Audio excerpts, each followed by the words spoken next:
Okay, hello and welcome to my Fastener overview for Ag Mechanics 200.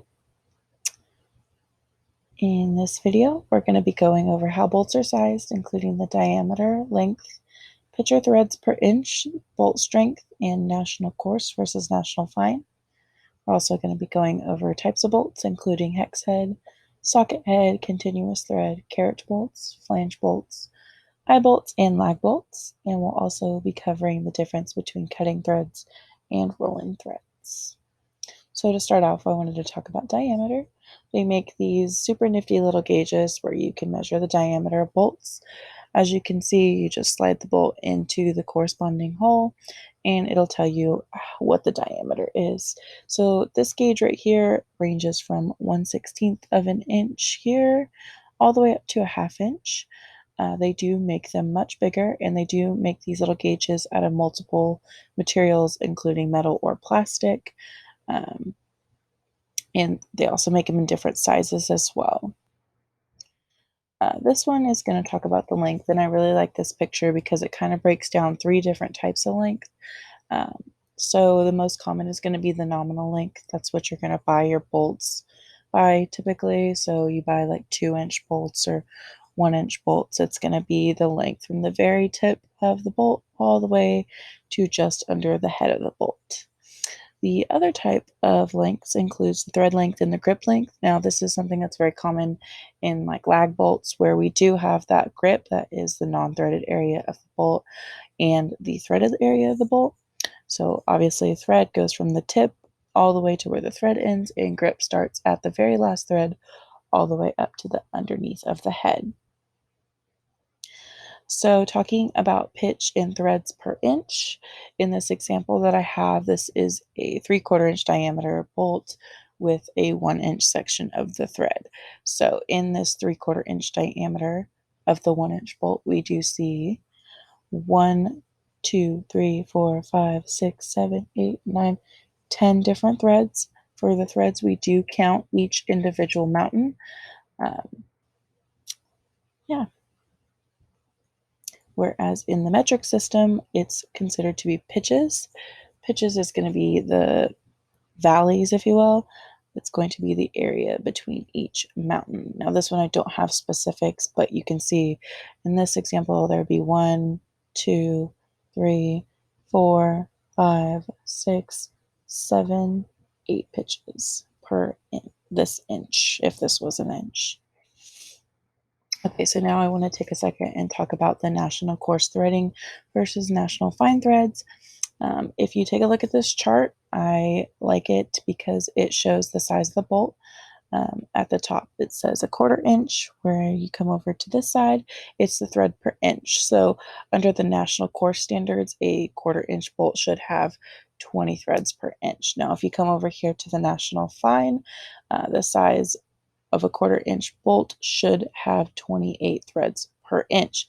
Now, if you go all the way down here, it shows you like 9/16 should have 12 threads per inch if it's a coarse bolt. Over here, 9/16 inch should have 18 threads per inch if it is a fine bolt. And if you notice on both of them, the numbers do get lower with the bigger you go. Okay, so now I want to talk about bolt strength for a minute. In the US system, we do this weird hash marks on our bolts. In the metric system, they blatantly display the numbers of the strengths on their bolts. So starting with the blank-faced head, it's going to be a grade 2. Don't ask why that they don't have any markings on them. I don't know. I didn't come up with this system. But if we look at this one, the one with 3 hash marks on it. That's actually a grade 5.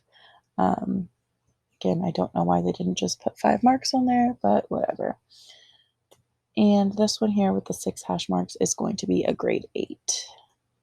Now, as I said before, the metric system just labels them. This one would be a 5.8 grade, and then we have the 8.8 grade, and we have the 10.9 grade, and finally 12.9 grade.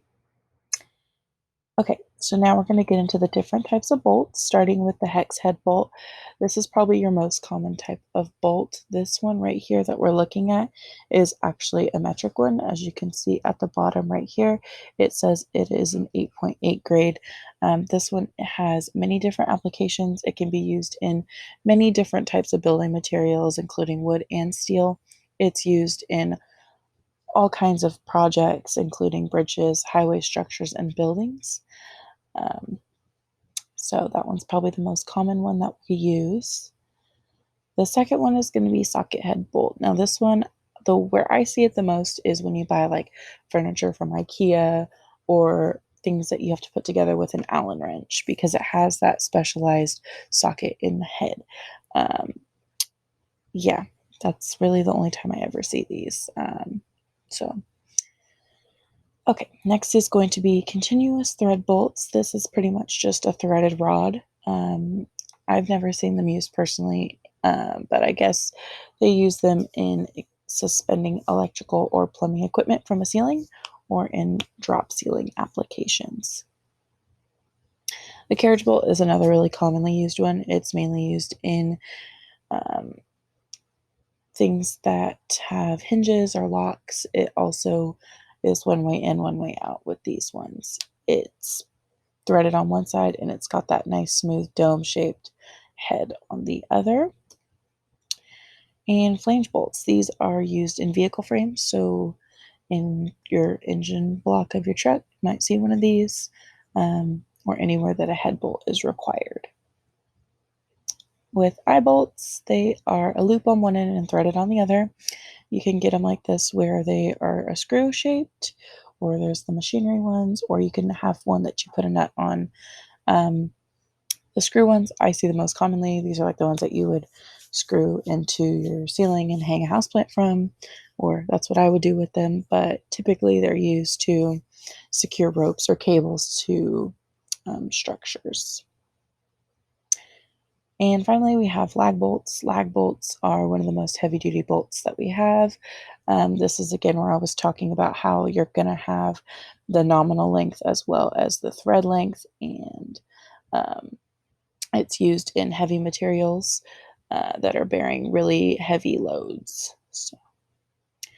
And all different types of threads come down to cut threads and rolled threads. Cut threads, as you can see, the grain of the steel that the bolts were forged from is just straight across, whereas rolled threads, they are contoured with the thread. Now, rolled threads do have an advantage over cut threads because of that contouring. They tend to mold to whatever material you are fastening, uh, whereas cut threads don't get that mold with the contouring. And that's all I have for you guys today. Thank you for watching.